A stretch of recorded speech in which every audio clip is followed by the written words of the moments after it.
Math में आप सभी का स्वागत है। विद्यार्थियों, बेसिक कॉन्सेप्ट्स में जो हमारे वीडियो चल रहे हैं, आज हम उसका 7वां भाग देखेंगे। आज का हमारा टॉपिक होगा आयोटा व उसकी उच्च घातें। अब सबसे पहले हम परिचय करेंगे आयोटा से। पहले हम आयोटा को समझेंगे। मैं आपको आयोटा से परिचित करवाऊंगा। आयोटा क्या होता है, किस तरह से उसे लिखा जाता है, उसके अंदर क्या क्या कंडीशंस होती हैं। तो आयोटा को समझने के लिए सबसे पहले आप किसी बीजगणितीय समीकरण को लिखें। एक सिंपल सी बात, जैसे मैंने लिखा x² - 4 = 0, तो x² की वैल्यू 4 हुई, x की वैल्यू मेरे पास आ गई +-2। कई तरीके से इसे निकाल सकते हैं, गुणनखंड करके भी निकाल सकते हैं, धाराचार्य सूत्र से भी निकाल सकते हैं, कैसे भी आप वर्गमूल लेके मैंने इसको निकाला है। अब अगर बात करें, हमारे पास ये कंडीशन है x² + 1 = 0। तो सबसे पहले अगर ऐसी कोई समीकरण आती है, ये मैथमेटिक्स है, तो मैथमेटिक्स में हर चीज संभव है। तो मैं अगर इसको ये समीकरण को ऐसा लिखा x² की वैल्यू -1, तो सबसे पहले बच्चे के मन में प्रश्न आता है, क्वेश्चन आता है कि सर क्या ऐसा संभव है। देखिए लिखा हुआ है x², यानी किसी भी संख्या का आप वर्ग कर रहे हो, उसे 2 बार गुणा कर रहे हो, तो रिजल्ट आ रहा है नेगेटिव। बच्चा कहता है कि सर मैंने ऐसा पढ़ा हुआ है कि कोई भी क्वांटिटी हो, x हो, कोई भी क्वांटिटी हो, अगर मैं उसका वर्ग करूंगा तो रिजल्ट मेरे पास पॉजिटिव आएगा, धनात्मक आएगा। उस बच्चे की बात बिल्कुल सही है। अल्टीमेटली अब किस बात में आते हैं कि ये जो इक्वेशन है, ये इक्वेशन एक तरह से फॉल्स है, असत्य है, सत्य ये नहीं है। लेकिन कई बार आपको ऐसी चीजों का सामना करना पड़ेगा। गणित है, किसी भी समीकरण को हल करते समय आपके पास ऐसी संख्या भी आ सकती है कि वर्ग किया किसी संख्या का वर्ग और वो ऋणात्मक। कई बार आपके पास आया है, आ चुका है। जैसे आप 10th क्लास के अंदर जो धाराचार्य फॉर्मूला लगा रहे हैं, उस फॉर्मूले के अंदर जो मूल आपके काल्पनिक बनते हैं, वो इसी वजह से बनते हैं कि वो चीज पॉसिबल नहीं होती, तो हम उसे लिखते हैं कि काल्पनिक मूल है। जैसे अगर मैं इस समीकरण के अंदर धाराचार्य सूत्र लगाता हूं या इसके गुणनखंड करता हूं, तो गुणनखंड तो सीधे होंगे नहीं। हम इसमें पूर्ण वर्ग बनाएं या धाराचार्य सूत्र लगाएं, तो जो इसके मूल होंगे वो मूल काल्पनिक होंगे। अब काल्पनिक मूलों को समझने के लिए जो एक ग्रीक मैथमेटिशियन था जिसने आयोटा की संकल्पना दी थी, उसने आयोटा के बारे में बताया था। उसने ऐसा कहा था कि गणित में कई बार ऐसी समीकरणें आती हैं जिनके हल संभव नहीं होते। अगर हम हल लिखना चाहें तो हम काल्पनिक संख्या की सहायता ले सकते हैं, जिसको उसने आयोटा का नाम दिया था। तो ये चीज बच्चे की बिल्कुल सही है। ये टेक्निकली यही गलत लिखा हुआ है। कोई भी आपकी संख्या हो, जैसे लिखा हुआ है α², तो -7 नहीं हो सकता। लेकिन हम गणित के अंदर जब किसी चीज के मूल निकालेंगे तो आपको उसके सारे मूल बताने पड़ेंगे। मैंने आपको बताया था मूल घात के ऊपर निर्भर करता है, तो मूलों को बताना होता है, चाहे वो काल्पनिक हो चाहे वो वास्तविक हो। तो अब आयोटा की बात करते हैं। जो ग्रीक मैथमेटिशियन था, उसने ऐसा माना था, उसकी ऐसी अजम्पशन थी, उसने मान के बताया था। ऐसा कोई लिखित में नहीं है, किसी तरह से सिद्ध नहीं है। उसने ये कहा था कि अगर अंडर रूट के अंदर -1 है तो ये संभव नहीं होगा। वो ये खुद कह रहा है, ये काल्पनिक संख्या है। कहता है इस काल्पनिक संख्या का जो उसने नाम दिया था उसे हम आयोटा कहते हैं, और इसका इस तरह से हम संकेत लगाते हैं। ये आयोटा है। इसका ये संकेत लगाया गया था। तो आयोटा को √-1 के बराबर हम बोलते हैं, या √-1 लिखिए या आयोटा लिखिए, दोनों का एक ही मतलब है। तो कहता है अगर आप ऐसा मानेंगे तो आपके जो समीकरणों में काल्पनिक मान आते हैं उनके भी हल हो जाएंगे, लेकिन हल काल्पनिक ही रहेंगे, आयोटा लग जाएगा। देखिए आप, इसी पे मैं भी आपको क्वेश्चन बताऊंगा, आयोटा काम में लेंगे, फिर हम उसकी हायर पावर पढ़ेंगे। तो आयोटा की पहली उसने ये मान्यता दी है। अब ये आयोटा को यूज में कैसे लेते हैं, किस तरह से हम इसे काम में लेते हैं, आप पहले वो देखिए। आयोटा को हम किस तरह से काम में लेते हैं, जैसे पहले यही समीकरण लिखी हुई है। अब किसी बच्चे को यहाँ इसके बारे में नहीं पता तो वो ऐसा ही लिख रहा है x² + 1 बराबर 0। अगर हम धराचार्य सूत्र लगाएं, a की वैल्यू 1 है, b की वैल्यू इसके अंदर 0 है, c की वैल्यू इसके अंदर 1 है, तो फॉर्मूला अगर काम करेगा तो x की value -b ± √b² - 4ac, b² है नहीं इसके अंदर, 0 है, लिखता हूं एक बार, माइनस का 4ac करेंगे, ये आएगा अपॉन 2a।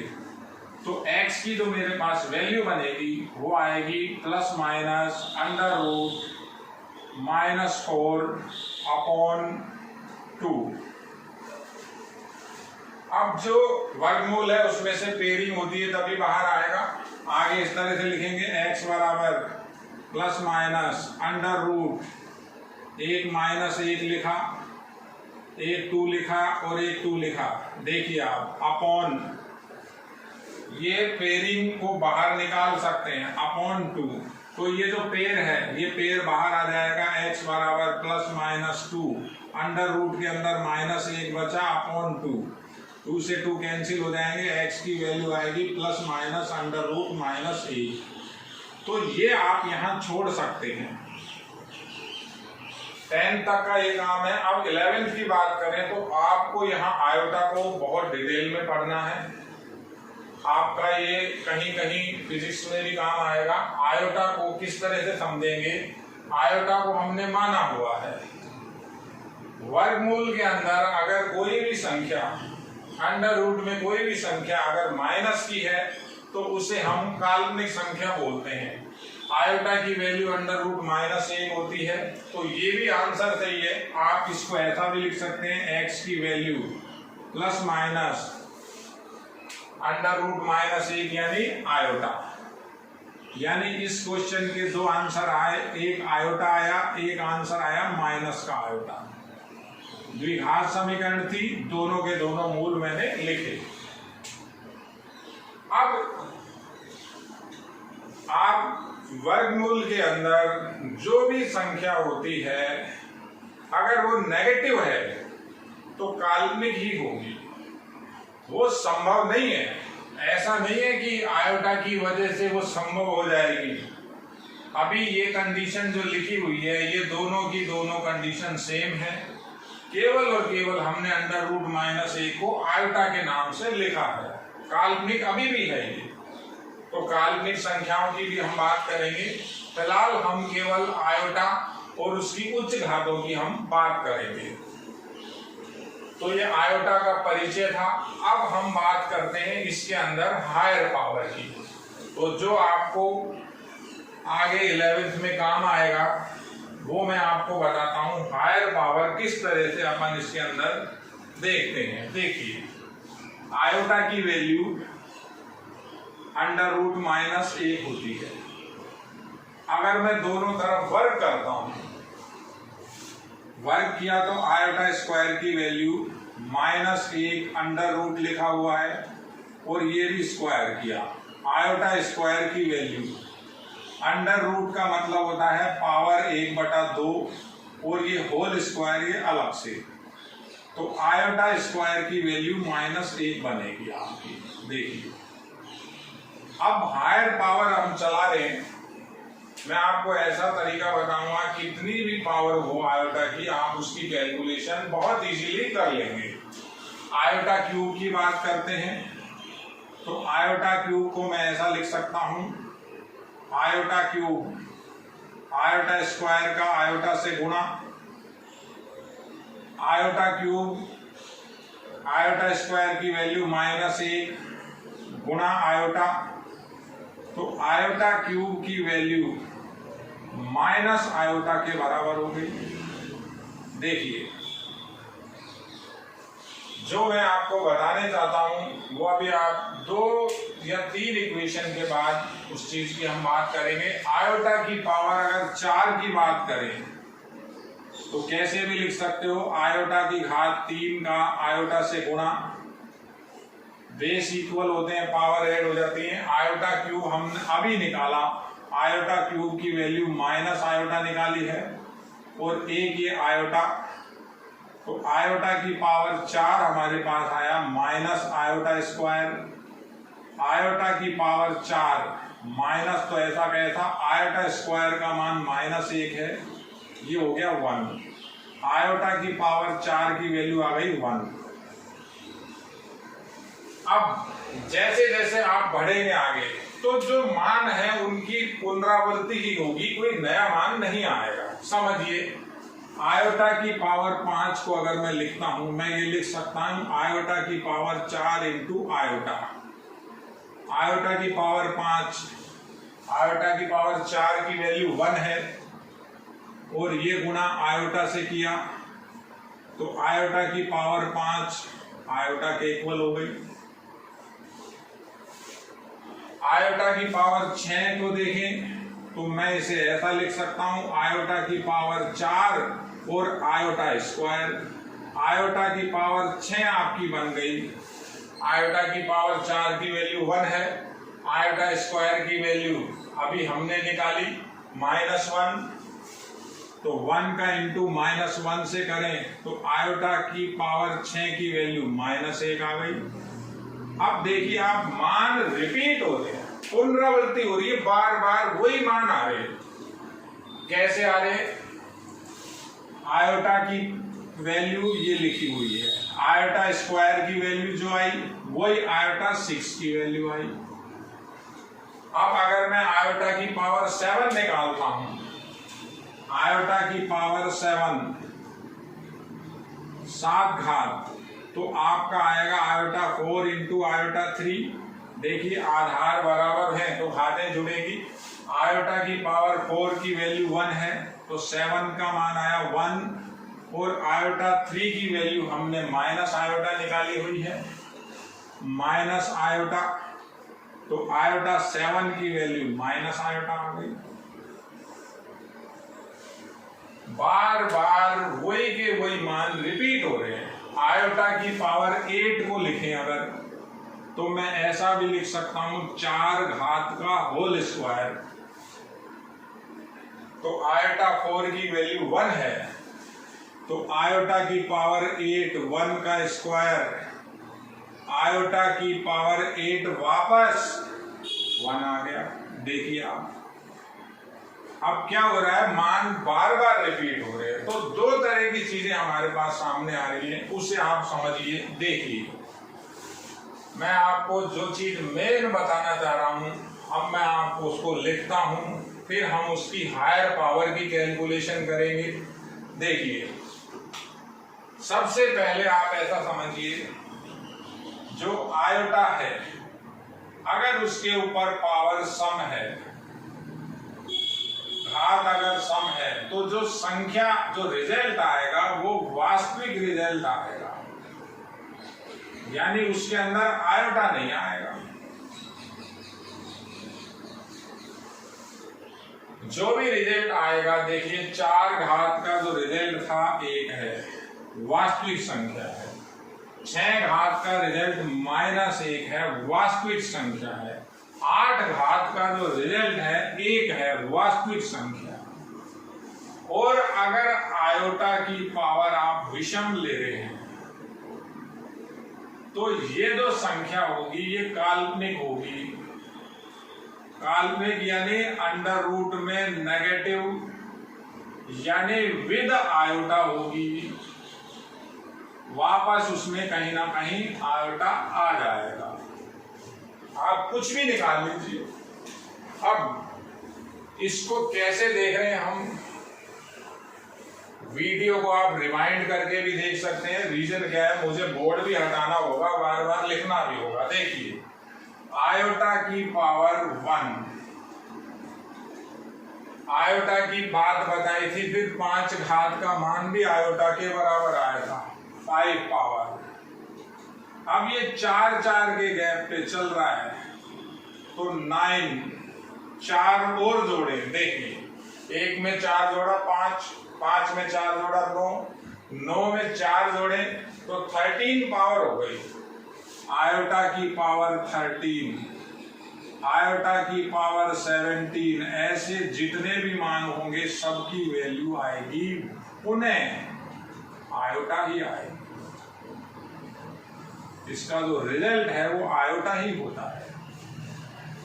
मैं आपको इसमें सारी बातें बताऊंगा। जो हायर पावर ऑफ आयोटा पढ़ रहे हैं बहुत काम आएगा आपके, बहुत ज्यादा इंपॉर्टेंट है बेटा। और जो बेसिक कॉन्सेप्ट है ये चीजें हम 11th क्लास में जब चैप्टर चालू होता है तो भी बताते हैं, लेकिन वहां कोई चीज कम ज्यादा हो सकती है। लेकिन अभी हमारे पास जो टॉपिक ही हमने ये लिया है तो इसी पे डिस्कस करेंगे। इसे देखिए, तो ये वास्तविक आया के काल्पनिक आया, ये काल्पनिक आया विद आयोटा है, ये हुआ आपका काल्पनिक। अब आयोटा की पावर 2, आयोटा की पावर 6, आयोटा की पावर 10, 4 का गैप चल रहा है, 14, 18, सबका मान -1 होता है।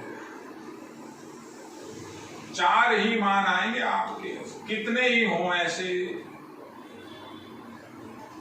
तीसरी बात आयोटा की घात 3, आयोटा की घात 7, आयोटा की घात 11, आयोटा की घात 15। अब आप ऐसे चलते रहिए तो ये फिर माइनस आयोटा के बराबर आ जाएगा। ये फिर काल्पनिक आ गया।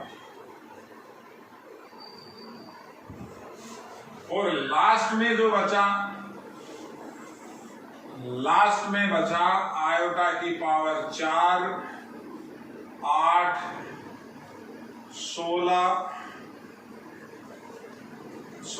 12, 16 चलने दो ऐसे। ये जो होगा ये आएगा 1। सारे के सारे स्टेप लिख दिए मैंने, सारे टोटल के टोटल मान मैंने इसके अंदर लिख दिए। अब कैसे समझेंगे इसे, ये वास्तविक है, ये काल्पनिक है, ये काल्पनिक, वास्तविक, काल्पनिक, और ये अगेन वास्तविक आपका आ गया। तो अब ये जो चीज लिखी हुई है इसे अपन समझे कैसे, इसे हम ऐसे समझे, ये आयोटा की पावर 4n है। n कोई भी धनात्मक पूर्णांक आप रखिए, 1, 2, 3, 4, 5, तो ये 4 का गुणज है। 4 का जब गुणज होता है, मल्टीपल होता है, उसकी वैल्यू 1 होती है। वो क्या है, वो लिखा हुआ है आयोटा की घात 4n - 1, 4n - 1। n का मान 1 रखें ये आ गया, 2 रखें ये आ गया, 3 रखें ये आ गया, 4 रखें ये आ गया। ये लिखा हुआ है आयोटा की पावर 4n - 2। 1 रखें ये आता है, 2 रखें ये आता है, 3 रखें ये आता है, और ये आया आयोटा की पावर 4n - 3। और n का जो मान है वो n का मान आप 1, 2, 3, 4, 5 कुछ भी ले। ऋणात्मक के लिए भी बताऊंगा आपको। इस चीज को आप देखिए। अब मेन आपका जो काम होगा हम एक बार उसकी भी बात कर लेते हैं। काम आपका किस तरह से, जैसे आपको वैल्यू निकालनी है आयोटा की पावर 202 की, तो आप 202 में भाग दीजिए 4 का भाग देंगे, 200 बार कंप्लीट चला जाएगा, 2 बचेगा, कंप्लीट चला गया 200 बार, 50 बार भाग चला गया पूरा। तो मैं उसको कैसे लिखता हूं, देखिए अगली लाइन में आयोटा इसका इससे गुणा 4 गुणा 50 प्लस 2, देखिए यही तो मतलब होता है इसका, इन दोनों का गुणा प्लस ये कर देते हैं, तो वही तो हुआ 200 प्लस 2 202 हो गया। तो अब आधार अलग अलग भी होते हैं, आयोटा की घात 4 गुणा 50 1 लिख दिया और आयोटा की घात 2 लिख दी। कैसे लिखा ये बिल्कुल सिंपल कॉन्सेप्ट है। x की पावर a प्लस b को मैं लिख सकता हूं x की पावर a गुणा x की पावर b। तो यहां क्या आ जाएगा आपका, ये आयोटा की पावर 4 की होल पावर 50 लिख सकता हूं। आयोटा स्क्वायर का मान -1 है, ये हो गया आपका, देखिए आयोटा की पावर 4 1 की पावर 50 और -1 1 और -1 रिजल्ट आ गया माइनस का। तो जो शेषफल बचता है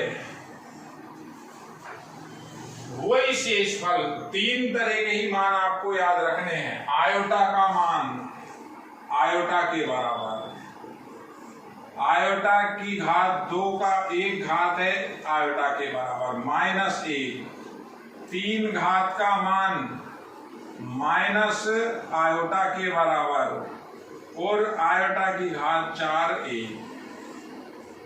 तो ये रिपीट होंगे, जब 4 का भाग देंगे तो शेषफल या तो 1 आएगा या 2 आएगा या 3 आएगा या 0 आएगा। अब 0 आए, 4 का भाग दिया, जैसे आयोटा की पावर 20 है तो आयोटा की पावर 20 का मान 1 के बराबर कैसे लिखेंगे, आयोटा की पावर 20 है तो मैं इसको लिख सकता हूं आयोटा की पावर 4 की होल पावर 5। तो आयोटा की पावर 4 का मान लगा दिया, 1 की पावर 5 1 हो गया। जो शेषफल होता है वही इनकी पावर बन जाती है, इनमें से कोई ना कोई एक मान हमारा बन जाता है, या तो ये बन जाता है या ये बन जाएगा या ये बन जाएगा और या ये बन जाएगा। आयोटा की जानकारी इतनी दी है मैंने अभी, इसी पे हम और भी डिस्कस करेंगे। देखिए बेटा इसको समझिए, काल्पनिक संख्या है आयोटा। देखिए, धन्यवाद।